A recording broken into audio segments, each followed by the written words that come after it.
Breaking news చూస్తున్నాం. తెలంగాణ బీజేపీలో నేతల మధ్య కోల్డ్ వార్పై అమిత్ షా ఆగ్రహం వ్యక్తం చేసినట్టుగా తెలుస్తుంది. కొందరు నేతల ముందే సీనియర్లకు అమిత్ షా క్లాస్ పీకినట్టుగా తెలుస్తుంది. ఇటీవల సోషల్ మీడియాలో బండి ఈటెల వర్గం వార్ నడుస్తోంది. ఇటు బండి సంజయ్కి ఈటెలకు విభేదాలంటూ పార్టీలో ప్రచారం జరుగుతుంది.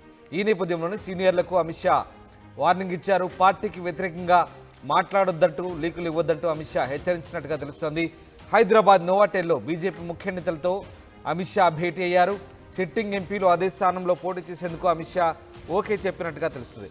4 సిట్టింగ్ స్థానాల మినహా మిగతా లోక్సభ స్థానాలపై అమిత్ షా ఆరా తీసినట్టుగా తెలుస్తుంది. మొత్తం మీద పార్టీలో గ్రూపు తగాదాలపై ముఖ్యంగా బండి సంజయ్ అటు ఈటెల రాజేందర్కు సంబంధించి ఇద్దరికి కూడా క్లాస్ పీకినట్టుగా తెలుస్తుంది. అందరి సమక్షంలోనే క్రమశిక్షణా రాహిత్యాన్ని ఉపేక్షించేది లేదంటూ అమిత్ షా గట్టిగా వార్నింగ్ ఇచ్చినట్టుగా తెలుస్తుంది. ఇక ఇటీవల సోషల్ మీడియాలో ఇటు బండి సంజయ్ అలాగే ఈటెల రాజేందర్ వర్గంగా విడిపోయి వార్ నడుస్తున్న సంగతి తెలిసిందే. ఇదంతా కూడా పార్టీ అగ్రనేతలకు ఎప్పటికప్పుడు సమాచారం అందుతోందని, దీనికి సంబంధించి పద్ధతి మార్చుకోవాలంటూ ఇద్దరు నేతలకు కూడా వార్నింగ్ ఇచ్చినట్టుగా తెలుస్తుంది. పార్టీకి వ్యతిరేకంగా మాట్లాడినా లీకులు ఇచ్చినా కూడా ఉపేక్షించేది లేదంటూ అమిత్ షా హెచ్చరించినట్టుగా తెలుస్తుంది. నా ప్రతినిధి శ్రీధర్ లైవ్లో జాయిన్ అవుతున్నారు. శ్రీధర్, ముఖ్యంగా ఇటు ఈటెల రాజేందర్కు అటు బండి సంజయ్కి 2 వర్గాలుగా విడిపోయి పార్టీని అప్రతిష్ట పాలు చేయొద్దంటూ అమిత్ షా చాలా గట్టిగా వార్నింగ్ ఇచ్చినట్టుగా తెలుస్తుంది. గ్రూపు తగాదాలకు చెక్ పెట్టేందుకు అమిత్ షా ప్రయత్నిస్తున్నట్టుగా తెలుస్తుంది. ఏం జరిగింది? అమిత్ షా మీటింగ్లో ఎలాంటి వార్నింగ్ ఇచ్చారు నేతలకి?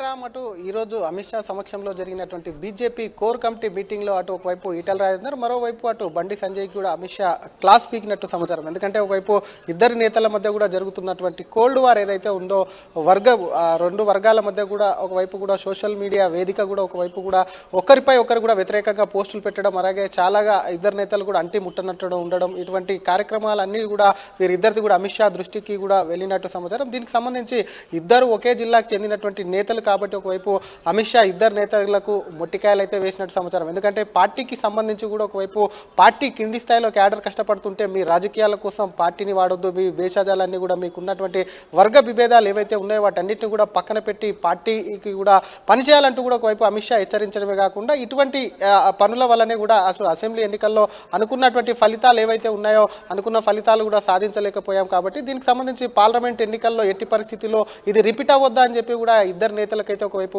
షా ఘాటుగానే కాస్త చెప్పినట్టయితే సమాచారం. మరోవైపు గతంలో చూసాం, ఒకవైపు ఈటెల బండి వర్గంగా కూడా ఒకవైపు కూడా సోషల్ మీడియా వేదిక కూడా జరుగుతున్నటువంటి ఏదైతే ఉందో ఒకరిపై ఒకరు కూడా నెగిటివ్ ప్రచారం అయితే చేస్తున్నారు. ఒకవైపు ఈటెల మొన్న ఓడిపోయినటువంటి ఎలక్షన్స్ ఏవైతే ఉన్నాయో వాటికి కారణం కూడా ఈటెల అని ఒకవైపు అవుతుంటే, మరోవైపు బండికి సంబంధించి మాత్రం ఈటెల వర్గం కూడా సోషల్ మీడియా పోస్ట్ చేస్తుందని ఒకరిపై ఒకరు కూడా అటు కంప్లైంట్ ఇచ్చుకున్నటువంటి సిచ్యువేషన్ కూడా, అటువంటి సిచ్యువేషన్లో కూడా వీటిపైన కూడా ఇప్పటికే అధిష్టానం మారా తీసింది. మొన్న జరిగినటువంటి అసెంబ్లీ ఎన్నికల్లో ఎందుకు ఓటమి పాలు చెందారు, ఒకవైపు అటు అగ్రనేతలుగా ఉన్నటువంటి బండి కానివ్వండి, ఈటెల కానివ్వండి, వీరందరూ కూడా ఎందుకు ఓడిపోయారు, అటు అరవింద్ కానివ్వండి, మరి రఘునందరావు, ఇటువంటి నేతలందరూ ఎందుకు ఓడిపోయారు అన్న దానిపై కూడా ఆరా తీయడమే కాకుండా పార్టీకి సంబంధించి మాత్రం ఖచ్చితంగా అందరూ కలిసికట్టుగా ముందుకు వెళ్ళి తెలంగాణలో భారీ పార్లమెంట్ స్థానాలు కూడా ఒకవైపు కూడా గెలవడమే లక్ష్యంగా పెట్టుకొని ముందుకు వెళ్ళాలని చెప్తూనే, మరోవైపు పార్టీలో ఒకవైపు లీకులు ఇవ్వడం పట్ల కూడా ఆగ్రహం వ్యక్తం చేశారు. కొంతమంది నేతలు పార్టీకి సంబంధించి లీకులు ఇస్తున్నారు, ఇటువంటి లీకులు ఎవరు ఉండొద్దు అంటూ కూడా ఒకవైపు చెప్తూనే, మరోవైపు సోషల్ మీడియాలో మాత్రం పోస్టులు పెడితే ఎట్టి పరిస్థితుల్లో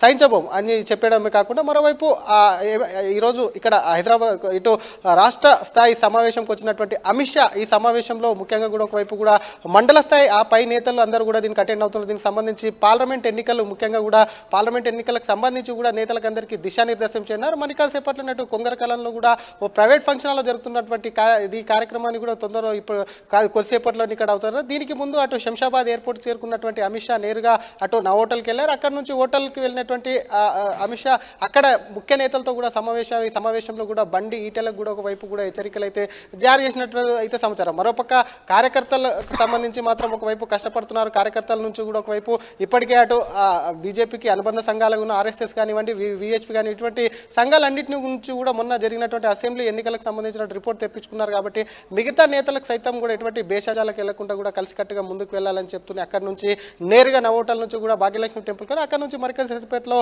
మరి ఇక్కడికైతే వచ్చారు. మరి ఈటెల ఒకవైపు చూసాం గతంలో నుంచి అమిత్ షాతో అమిత్ షాతో మీటింగ్ అయిపోయిన తర్వాత ఇటు బండి సంజయ్ ఈటల రాజేందర్ కూడా ఇద్దరు కూడా కలిసి ఒక జాయింట్ ప్రెస్ కాన్ఫరెన్స్ పెట్టబోతున్నారంటూ వార్తలు వచ్చాయి. కానీ ప్రెస్ కాన్ఫరెన్స్లో కేవలం ఈటల మాత్రమే పాల్గొన్నారు, బండి సంజయ్ పాల్గొన్న పరిస్థితి. సో దీన్ని ఎట్లా చూడవచ్చు? నిజంగా అంటే దీంతో మరొకసారి ఈ వర్గ విభేదాలు బహిర్గతమయ్యాయి అనుకోవచ్చా ఇద్దరి మధ్య కూడా? డెఫినెట్లీ రామ్, కాసేపటి క్రితమే ఎప్పుడైతే అమిత్ షాతో అటు సమావేశం ముగిసినంత కూడా ఇద్దరు నేతలు ఇక్కడికి వచ్చారు. ఇక్కడ వచ్చినటువంటి సమావేశం ఎక్కడైతే జరుగుతుందో దానికి సంబంధించి ఇక్కడ చేరుకున్నారో ఇద్దరు నేతలు, ఎందుకంటే ఇద్దరు నేతలకు కూడా క్లాస్ పీకారు అని చెప్పి కూడా సమాచారం ఉంది కాబట్టి ఆ ఇద్దరు నేతలు కలిసి జాయింట్ ప్రెస్ మీట్లో కూడా మాట్లాడతారని చెప్పి కూడా ఇప్పటికే అటు అఫీషియల్ బీజేపీ అఫీషియల్ మీడియా గ్రూప్లో కూడా వేసినటువంటి పరిస్థితి. కానీ మీడియా సమావేశంలో మాత్రం ఈటెల రాజేందర్ ఒక్కరే పాల్గొనడం కూడా ప్రస్తుతం చర్చనీయాంశంగా మారింది. ఎందుకంటే కొద్దిసేపటి క్రితం అటు అమిత్ షాకి సంబంధించి కూడా ఇద్దరు నేతలు క్లాస్ స్పీకర్ కలిసి ముందుకెళ్ళాలి, ఇద్దరు అగ్రనేతలు కలిసి వెళ్తే ఆ విజయం అనేది సులువు అవుతుంది కాబట్టి భేషజాలు లేకుండా కూడా పనిచేయాలి, వర్గ విభేదాలు ఎక్కడ కూడా పెట్టుకోవద్దని చెప్పినప్పటికీ కూడా ఒకవైపు కూడా పార్టీ నేతలు కూడా ఇద్దరు కలిసే మీటింగ్ పెడతారని చెప్పి కూడా ఇక్కడికి వచ్చినటువంటి కార్యకర్తలు కానివ్వండి, నాయకులు కానివ్వండి, ఒకవైపు కూడా వాళ్ళు జాయింట్ ప్రెస్ మీట్ కోసం వెయిట్ చేశారు. కానీ ఈటెల మాట్లాడడం, ఒక్కరే వచ్చి కూడా ప్రెస్ మీట్ పెట్టడం గట్ల కూడా ప్రస్తుతం ఈ జరిగినటువంటి పరిణామం పట్ల కూడా చర్చనీయాంశంగా మారింది. మరోవైపు ఇద్దరి మధ్య వర్గ ఒకవైపు కూడా వారిద్దరి మధ్య కూడా భేదాలు ఉన్నట్టు కూడా దీని తర్వాత కూడా స్పష్టమవుతుందని చెప్పి కూడా పార్టీలో గుసగుసలాడుకుంటున్నటువంటి పరిస్థితి ఉంది రామ్. రైట్, అలాగే ఇక సిట్టింగ్లకి దాదాపుగా ఓకే చేసినట్టు తెలుస్తుంది. ఇక మిగతా స్థానాలకు సంబంధించి ఎట్లాంటి దృష్టి సారించబోతుంది పార్టీ? మిగతా లోక్సభ స్థానాలకు సంబంధించి ఎట్లాంటి దిశానిర్దేశం చేశారు అమిత్ షా?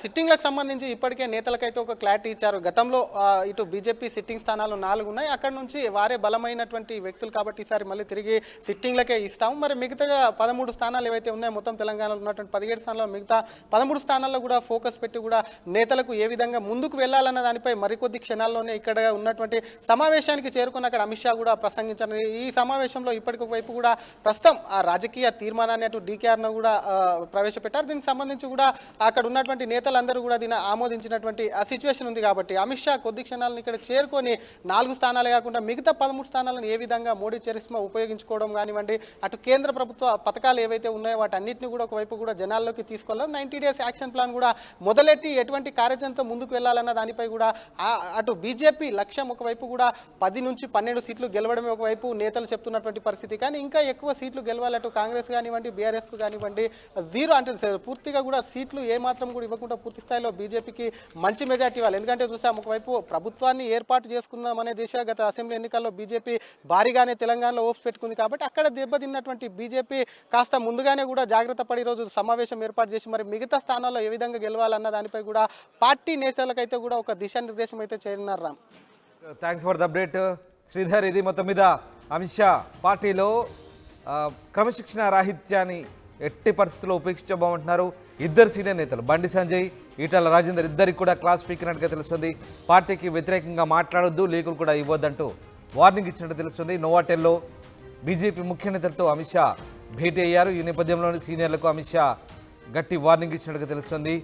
ఈ ఇద్దరు సీనియర్లకు విభేదాలంటూ పార్టీలో ప్రచారం జరుగుతున్న నేపథ్యంలో ప్రస్తుతం అమిత్ షా క్లాస్ పీకడం చర్చనీయాంశంగా మారింది. ఇక అందరి ముందే అమిత్ షా వీళ్ళిద్దరికి కూడా సీరియస్ వార్నింగ్ ఇచ్చినట్టు తెలుస్తుంది. ఇక పార్టీకి వ్యతిరేకంగా మాట్లాడితే సహించేది లేదన్నట్టు కూడా చెప్పినట్టు తెలుస్తుంది. ఇక సిట్టింగ్ ఎంపీలకు కూడా అదే స్థానంలో పోటీ చేసేందుకు అమిత్ షా ఓకే చేసినట్టుగా సమాచారం. ఇక మిగతా స్థానాల్లో అమిత్ షా మిగతా లోక్సభ స్థానాలకు సంబంధించి చాలా సీరియస్గా ఆరా తీసినట్టుగా తెలుస్తుంది.